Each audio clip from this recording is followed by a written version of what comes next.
What do I have? Yeah, the speaker is a microphone. Nicole Hudson, and then 117 on South Shore Drive. Regarding ATV usage, I have no real opinion on it, I'm in that middle ground. I would say that I had my first ATV on our road this week that I came across, and I found it quite a surprise because of how curvy our road is. I lived in a place for a long time where main mode of transportation was ATVs, so I'm very comfortable with them. But our biggest issue there was potholes causing ATV accidents. So I would just ask that with the changes, I think we didn't have many ATVs on our road because certain roads near us didn't allow them, so they couldn't get to our road. I don't know if that's true, that's my opinion, thought. So I would just ask that we keep an eye on safety with potholes and then the opening of those roads for the, more looking at, does the usage of it increase now that more roads are open? Making sure that we maintain safety. That's all. Thank you. Thanks for sticking around. John, you got one more? Yeah.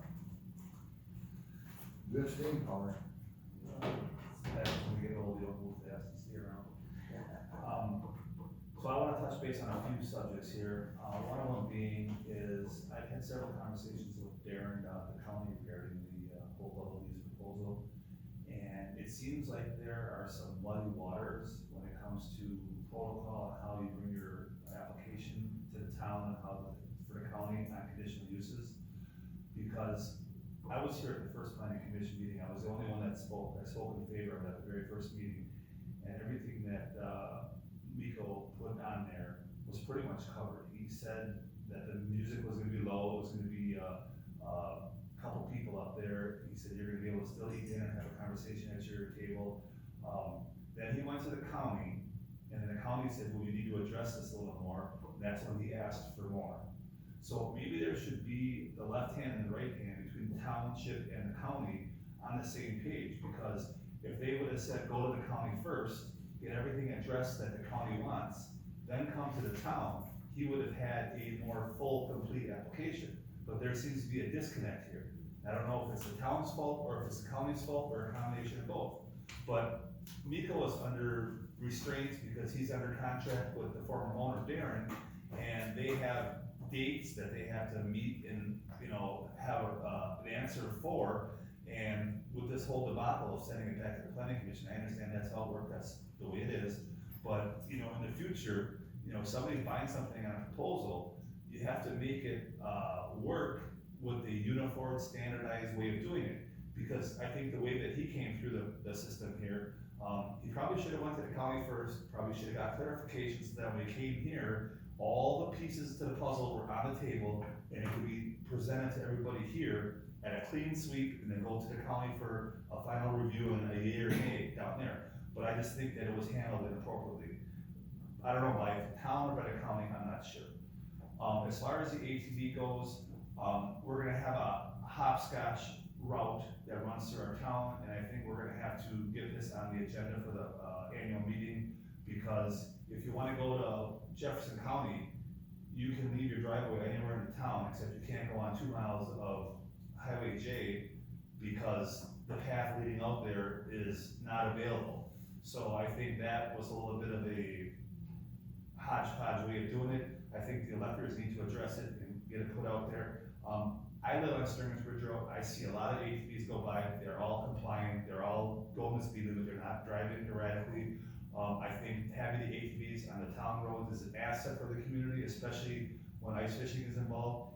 And I think it would be an asset to be able to get certain parts of the county trunk highways opened up, so that you have a way to get out all the way to Jefferson from here. Thanks. Yeah, I will have to comment one thing on the county. We're in the county zoning, so the applicants always have to go to the county first. And the county will then say, now you gotta go to the planning commission in the town. So maybe somewhere on our website, we have something that says, hey, if you have any, Well, maybe the planning commission on the intake, when it starts here, they should say, make sure you go to the county before you go in front of our board. That way all the pieces of the puzzle are there. Understood. I mean, it makes sense. Yep. Okay, we're on to special licenses and special event permits. I have one for Alicia Presendorf, to use Denver Park for a birthday party on August 20th. One for Brenda Redenbach, to use the park on September 30th for a 2-year-old birthday party. I have peddler's permits, the chief has reviewed their background checks. The village has also approved these prior to them coming into the town. And then I have an operator's license for Katie Dingman. Everything was in good order, and the chief reviewed her background. Make a motion to approve all licenses and special event permits. Second. We have motion second to approve all 4 of those, permits. Discussion, hearing none, all in favor say aye. Aye. Aye, opposed, none, motion carries. Special intended meetings,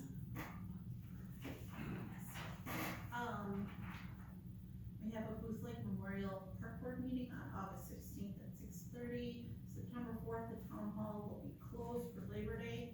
September 6th and 20th are the next planning commission meetings, and September 11th is the next town board meeting. September 14th is open book by appointments made with the assessor, and October 24th is the board review. I just wanna put those dates out to make sure you're all available. Well, you don't have to be available for the open book, but for October 24th, because that is the only day that we will have it.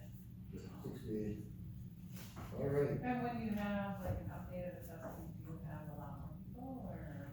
Normally, but the assessor usually works a lot of stuff out. So, say Jean and I live next door to each other, and I've lived there for 100 years. Our houses are exactly duplicate, same age, same 3-bedroom, 2-bath.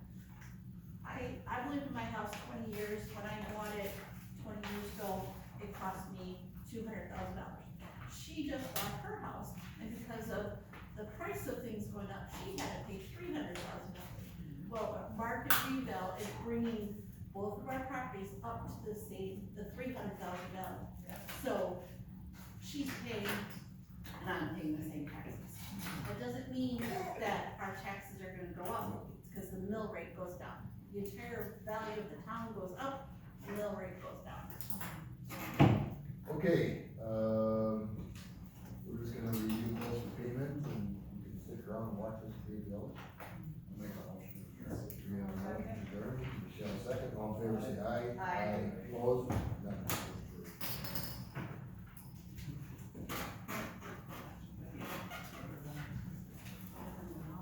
Jean, did you shut down? Did you turn it?